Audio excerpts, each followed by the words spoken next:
Something spread through Madrid like a parasite, swelling its arteries with cement and burning in the air. Beneath the garish plastic metro tunnels, a poison met another poison.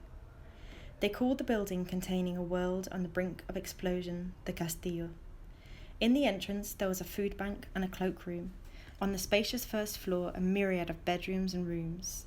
The second floor was divided into the meeting room, the library, the living room and the kitchen. The third and final floor was home to more bedrooms and a balcony from which they could gaze down upon their territory with a belligerent spirit. From the rooftop the map stopped and started. Madrid was filthy, a city bent on self-destruction. It contemplated itself in the mirrors of Seoul's metro station entrance, whale-like, almost cubist, and cracked its knuckles. The distribution of its roofs was chaotic.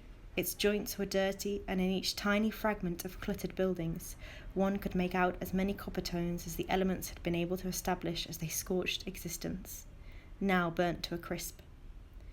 In the centre, everything was compressed and squeezed between tiny buildings.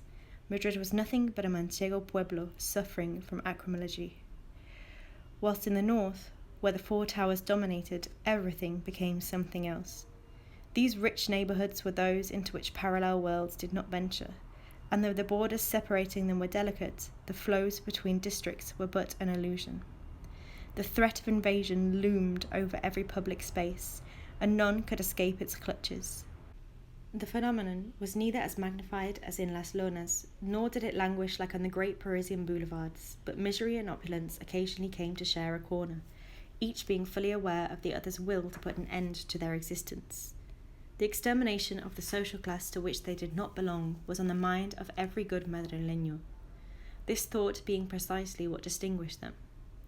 There were large bona fide wastelands, territories that belonged to some for use, only to be later bought by others for money. These were territories on which nothing had been constructed. They simply served as spaces for conspiracy.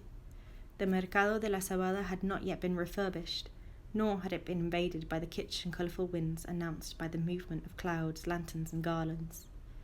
The people drank their cans of Malbeer and drank, waited, lived on and drank until they died.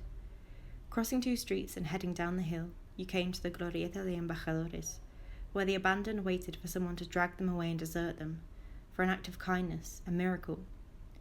That neighbourhood still believed that the world was on the verge of change, but its hopes grew smaller day by day. There were those, too, who had never even considered hope, those who drifted in and out of the public showers in the Casa de Baños, with sores in their mouths and blood on their hands. They had no time to think, so they didn't. They had no money to live on, so they didn't. They held up as best as they could and resisted. They didn't dream. If they so wished, they could enter the Casa de Baños, where their whims were reduced to the choice between hot or cold water, better facilities, or a little warmth. They didn't vote in the last elections, and they faced the next ones with indifference. They got involved in politics the only way they knew how, by shutting up. Politics, like everything, consisted of managing spaces in specific ways, an administration of the world and of the people. National governments could distance themselves from the specific and proceed thanks to abstraction, while local groups could not afford such disconnection. Politics was the management of human loneliness, and there were individuals who clung to political groups in order to find a cure for this loneliness, like an addict or a libertine who needed another fix. The greater the feeling of doing something good for the surrounding community, the more importance the addiction was charged with, thus greater consistency and commitment was required. In Madrid, as the city turned on itself, some cultivated conspiracies of new, different worlds in their hearts. It was like this in the north of the city that plundered, and the same in the south that doubled over and grinded. Even more still where both trenches met. At 4:30 in the morning, the doorways of Calle del Oso filled up with aluminium and heroin, while the starry-eyed yearned. There were plenty of streets in Madrid that were full of shame, but none stooped lower than Gran Via, where death was ready to be received between the cars and the boina of smog that swelled and gained strength. There were bridges and streets that no one should have to travel at night. Madrid was a city of more than 1 million slowly rotting corpses that no one questioned, because whoever bought it up would sacrifice their own conscience. But in its eyes, Madrid was more vibrant than arid and devastating. Its malice was forgotten with the night, as crimes that no one wanted to remember are forgotten. Madrid brought up the century's youth with the greatest generational shame, instilling even their victories with nihilistic spirits. Things were not, nor could be, nor would ever be otherwise. When the sun set on their anger, everything would continue to be in the hands of the same men, consumed by the same teeth. Will you forgive me if I force you to relive it, to go through that painful story once more?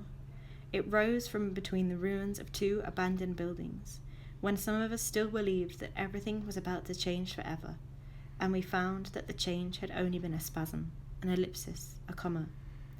Madrid, if it were to consider its subjects, would determine that it was convenient for their imagination to be pious.